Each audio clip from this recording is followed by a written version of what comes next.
যেই বাড়িতে একদিন মেয়ে ছিলাম সেই বাড়িতে আজকে অতিথি, এটাই মেয়েদের ভাগ্য, কি আর করা। তো আসসালামু আলাইকুম, কি অবস্থা তোমাদের? আশা করি তোমরা অনেক অনেক ভালো আছো। আমি আলহামদুলিল্লাহ খুব খুব ভালো আছি। শহর থেকে যখন বাপের বাড়িতে যাই অনেক খুশি লাগে, আনন্দ লাগে, আর আসার সময় মনটা এত খারাপ লাগে, ভালো লাগে না, এত অশান্তি লাগে। আসার পর আবার 2-3 দিন পর ঠিকই হয়ে যায়। এটাই হচ্ছে মেয়েরা। মেয়েরা হচ্ছে পানির সাথে তুলনা দিত আমার দাদি, যে মেয়েরা পানির মতো, যে পাত্রে রাখবে সেই আকারই ধারণ করবে, এটাই হচ্ছে মেয়ে। তো সকালবেলা উঠে আমার মা রস জাল দিতে শুরু করে দিয়েছে অলরেডি। তারপর আমি এসে একটু জাল দিচ্ছি, ভিডিও করছি, মানে কাজ করা, যেটা আমার ভিডিও করার কাজ, আমি ভিডিও করছি। তো যেদিন আমাদের মায়ের ইফতারি ছিল বাপের বাড়িতে, সেদিন অনেক কাজ করছি। তো আজকে আমি আর কাজ করছি না, তো ভিডিও করছি আর রসে জাল দিচ্ছি। এই দেখো, এখান দিয়ে জাল দিতে হয়। তো জাল দিতে দিতে এক পর্যায়ে রসের যেই মোড়ে গুড় হয়ে আসছে, সেই গুড়টাই দেখাচ্ছি তোমাদের। এইভাবে রস থেকে গুড় করা হয়। তো এই গুড় খেতে এত মজা লাগে। এখনও রস হচ্ছে, মানে শীত চলে গেছে, তারপরেও হালকা হালকা গ্রামে কিন্তু শীত আছে। শহরের তুলনায় গ্রামে অনেকটাই শীত দেখলাম। তো এখনও আমার মায়েরা লেপ গায়ে দেয়। তারপরে এই দেখো, এইভাবে গুড় হয়ে গেলে তারপরে এই যে এখানে ছেঁকে তারপরে এই যে পাতিলে রাখা হয়। তো আমি আজকে গুড় নিয়ে যাব এগুলা। আজকের গুড়টা মাশাআল্লাহ অনেক ভালো হয়েছে, কারণ রাতে অনেক শীত ছিল।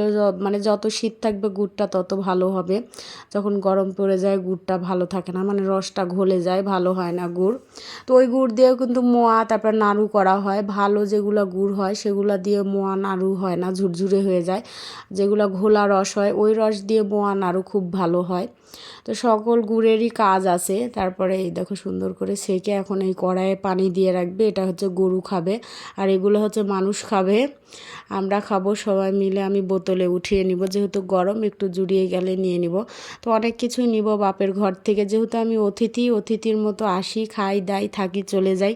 আগের মতো আর ফিলিংটা হয় না। আমার ভাইয়ের মেয়ে আছে, সে এখন এই বাড়ির মেয়ে, আমার মতো ও একদিন হবে। তো আমি যে রুমে থাকি সেই রুমে কেউ থাকে না, আমার মা শুধু নামাজ পড়ে। তো জানালাতে দেখো পাখিয়ে বাসা করছে, 2টা ডিমও দিছে মাশাল্লাহ। আমার শ্বশুর ঘরে তো একই অবস্থা, আমার বাড়িতে আমের গাছ আছে, ওখানেও পাখিয়ে বাসা করছে। আমার বাপের ঘরে তো একই অবস্থা, আমি থাকি না, পাখিয়ে বাসা করছে। জানি না, আমি যেই জায়গায় থাকি সেই জায়গায় পাখি খুব পছন্দ করে।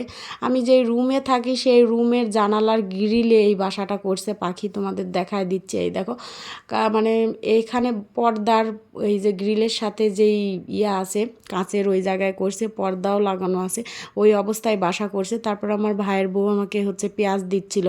এটা হচ্ছে লেলা পেঁয়াজ উঠছে, লালা না কি যেন বলে। এটা হচ্ছে পেঁয়াজ, ছোট ছোট পেঁয়াজ লাগানো হয়, সেই পেঁয়াজ থেকে পেঁয়াজ হয়েছে। তারপরে বাড়িতে আলু করা হয়েছিল ভর্তা খাওয়ার জন্য, কারণ আমরা সবাই ভর্তা পছন্দ করি। আলুটাও নিয়ে নিলাম। তারপরে পোলাওর চাল, যেটা বাড়িতেই করা হয়, আমাদের পোলাও চাল কিনতে হয় না। ওটা হচ্ছে পোলাও চালের খুদ ছিল, আর এটা গোটা চাল ছিল। আর এটা ছিল সেই খেজুরের গুড়, মানে লালি যেটা বলি, নলের গুড়। এই 2 বোতল আমি নিয়েছি। তারপর আসার সময় দেখাই তোমাদের একটা জিনিস, যে আমাদের এলাকায় কিন্তু ঝর্ণাও আছে। এটা এটা আমাদের এলাকার ঝর্ণা, অনেক সুন্দর এই ঝর্ণাটা। তো আজকে এই ঝর্ণা পর্যন্তই, সবাই ভালো থাকো, আল্লাহ হাফেজ।